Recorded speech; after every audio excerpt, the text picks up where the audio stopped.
Hello বন্ধুরা, আজ আমাদের সিক্স ক্লাসে আমরা শেডিং করা শিখব।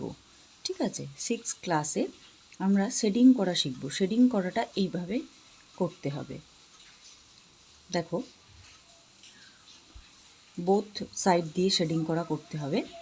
শেডিং না করতে শিখলে ফ্লাওয়ারের কোনো কাজই আমরা করতে পারবো না। প্রত্যেকটা ফ্লাওয়ার করার সময় শেড দেওয়াটা খুব জরুরি, তাহলে দেখতে ভালো লাগে। দেখো, আমরা একবার সোজাসুজিভাবে শেডিং করলাম, একবার অপোজিট এবং একবার ওপর একবার নিচে। এরপরে আমরা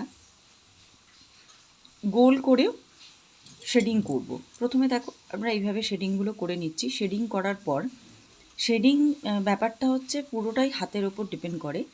এইভাবেও শেডিং হয়। এই যে শেডিংটা করছি, এটা বেশিরভাগ ব্রাইডের লেহেঙ্গা, তারপরে শাড়ি, সেগুলোতে যায়। এবং এইভাবে যে শেডিংটা করছি,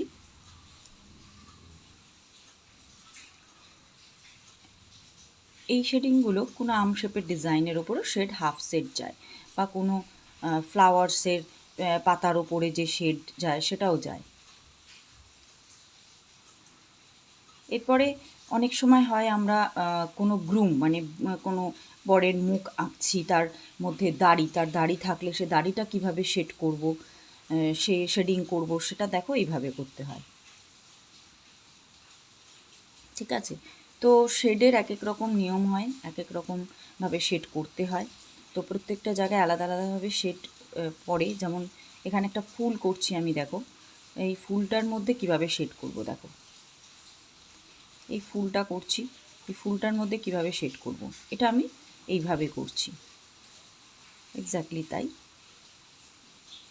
এরপর আর একটা আমি ফুল করব, দেখো সেটার শেডটা কিভাবে করছি। দেখো,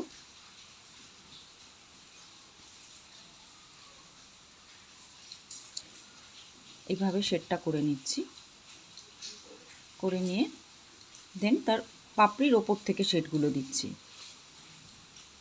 এইভাবে শেড দিচ্ছি।